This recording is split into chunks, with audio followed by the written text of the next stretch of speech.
Howdy YouTubers, Bart Riley here, and I have a confession to make.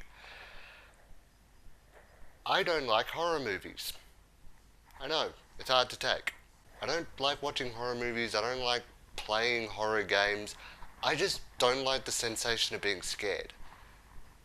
Except I'm fascinated by what scares me. I'm messed up. Previous videos I've mentioned an obsession with Slender Man. Since then I've had an obsession with Five Nights at Freddy's. Little Nightmares. It. Originally I didn't actually want to see It, but Trent kinda twisted my arm in a very passive-aggressive way. As in, not twisting my arm at all. I just didn't say no. But after watching the movie, I can say that I actually enjoyed it.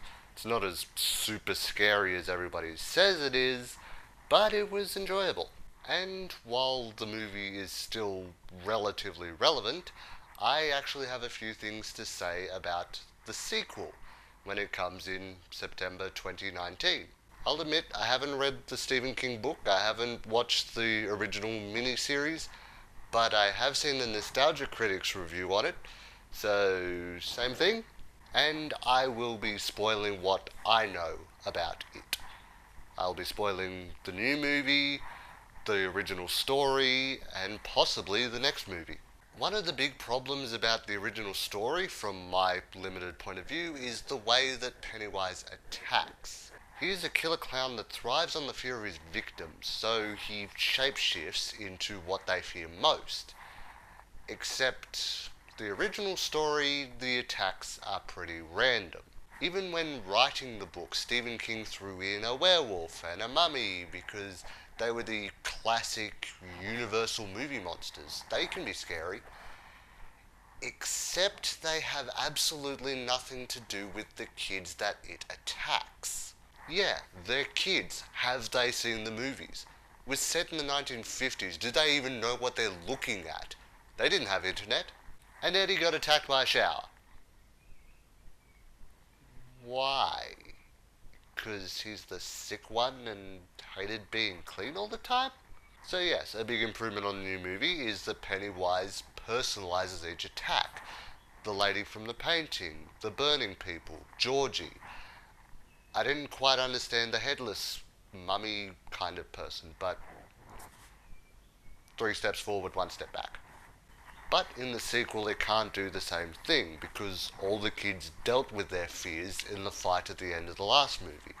So in the 27 years between the movies, the kids have a lot of time to mature and get new adult fears. Which I do want to see the sequel advance. It's no longer a monster movie, it's a psychological thriller movie, dealing with each adult problem. Yeah, I'm pretty sure they're already going to go further with it because I have heard that Mike is planned to be a drug addict. Yeah, Mike. The black guy. But, you know, I do want to see it go further because it's already got Bill and Ben. Ha! The Flower Pot Man. It's already set up Billy and Ben to do the whole Bev doesn't love you, she loves the other guy, never you. Stuff that's going to obviously end up in a fight. Eddie could be made to feel guilty for Stan's suicide at the start of the next movie, so he could be repeatedly haunted by that. They were particularly close friends, weren't they? And if they're really going to go risky, Bev. Need I say more? An idea that I had was that one of them could have their own child by then, so Pennywise has another victim to threaten and get under their skin with. While discussing its decisions, I did want to touch on the biggest problem that Doug and Rob Walker had with the original story. Big spoilers. To reiterate, Pennywise loves the fear of its victims. In reality, it is a giant cosmic spider that can shapeshift. People are more likely to be scared of giant spiders than of clowns. So why be a clown at all? Why rely on the clown persona so much? Stay a giant spider, scare more people, have a buffet. So what I'm saying is I want the sequel to drop the giant spider, or make it something other than his final form. They can explain it as a desperate last resort. Pennywise is there getting his ass kicked again. He's like, fuck this, boom, giant spider. Yeah, the first movie fixed the big fear issue.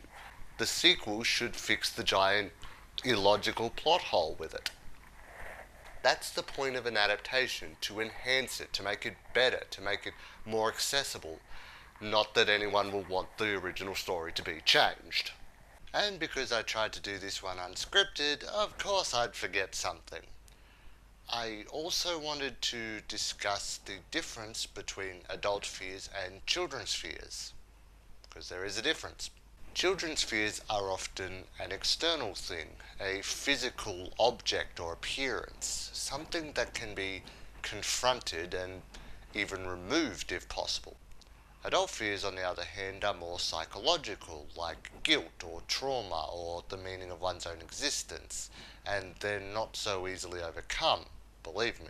There's also the difference between a crappy, jump scare heavy horror movie and a genuinely terrifying, good horror movie. Still won't watch them. And for a shape-shifting fearmonger, it will require a lot more creativity to present these concepts to the characters and scare them on a deeper level, on a more debilitating level.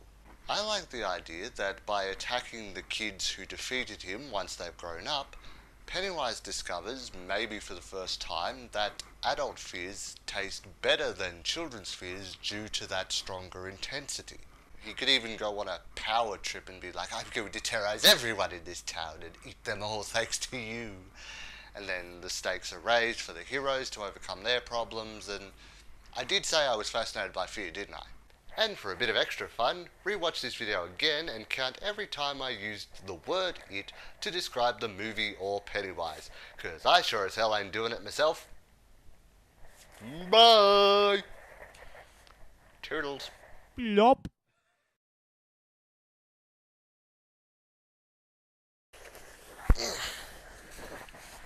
Adjust myself. Kiss me, fat boy! I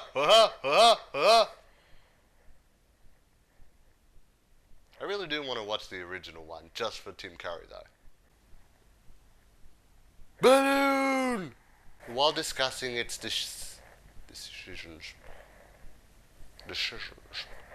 Pennywise eats the fear of its children.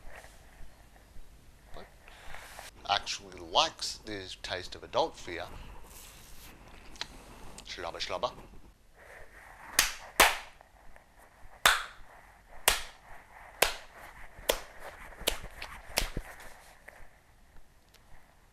And Pennywise, the dancing clown.